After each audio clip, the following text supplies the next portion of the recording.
Hey everyone, I'm Dan from jazzcomposerspresent.com, an online space where composers, musicians, and listeners come together to celebrate the music we love.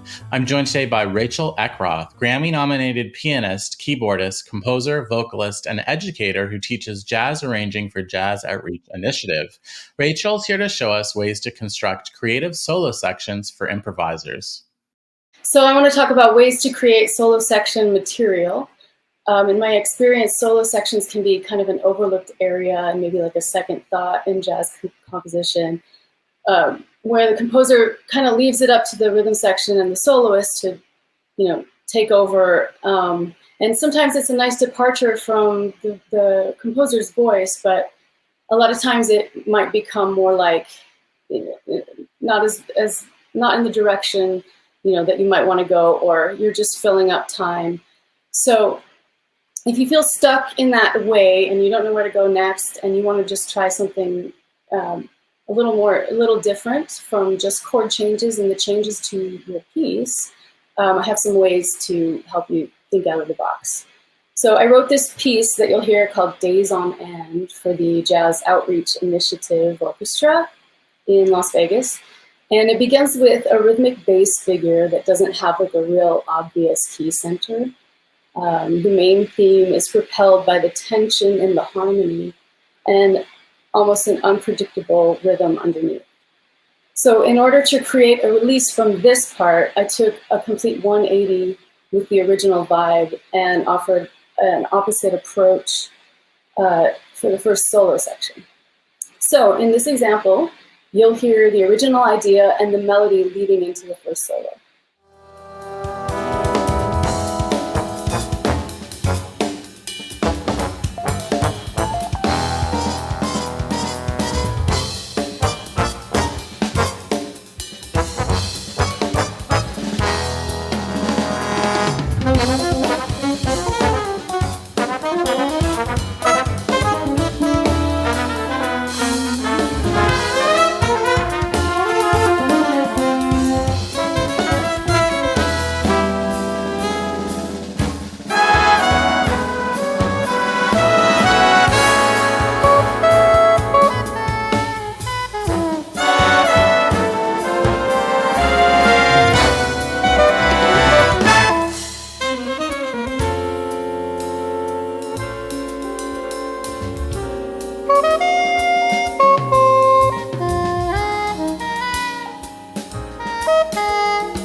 Coming from that more nebulous harmonic area, I ended up creating a brand new harmony for the soloist that's a little more obvious and inside, but still kind of matches the first part of the composition in a few ways that are subtle. I took the first three notes of the low-end figure and made some chord changes that have different qualities. And also the intervals move in a similar way. So those first three notes is F, A flat, and B flat. In the original first three part of the low end, I made chord changes off of this. So I did an F major, then an A7 kind of altered to a B flat minor. It's like up a third, different kind of third for the solo changes, and then back up to that B flat. So I took those, I spread them out a little longer, and then that exercise freed me up to kind of finish with some other chords that complement these first three chords. So that's how I came up with the first part, and it's a little more of a floaty section. Okay, and then for the second solo section, I wanted to get back to the darker, kind of more ominous sound of the first part. And so rather than having the solo over that original low-end figure, I shifted the rhythm as well as the key center, which started in kind of an E Phrygian world, and now it's kind of in F sharp minor once this new solo begins. And the low part is still choppy, but the rhythm is a bit different, and it still has a darker harmonic structure.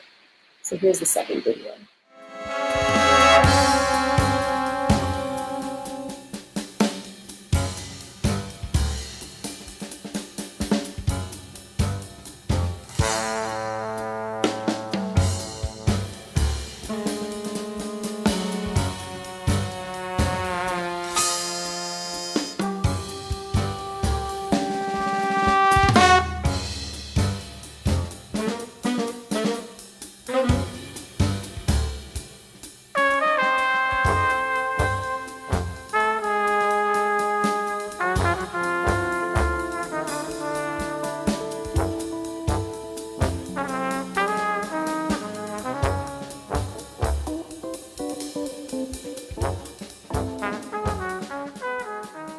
Those are basically two ways that I made solo sections out of the original material instead of just trying to follow the form and the chord changes. And there's so many ways, there are infinite ways to do this. So you could do things like just move the changes to a completely other key. That's one thing. One thing is to maybe give the rhythm section some real parts that they have to play underneath the solo. Less comping and stuff like that, more like official parts. What you could do is, another one is to spread out the chord changes in different phrasings from what they originally are, and maybe add different meter bars within those phrases. You could make a bass line figure out of an original motif or just part of a motif, and then add a new harmony on top of that new bass figure. Yeah, so just anything you can think of, it's like, go crazy.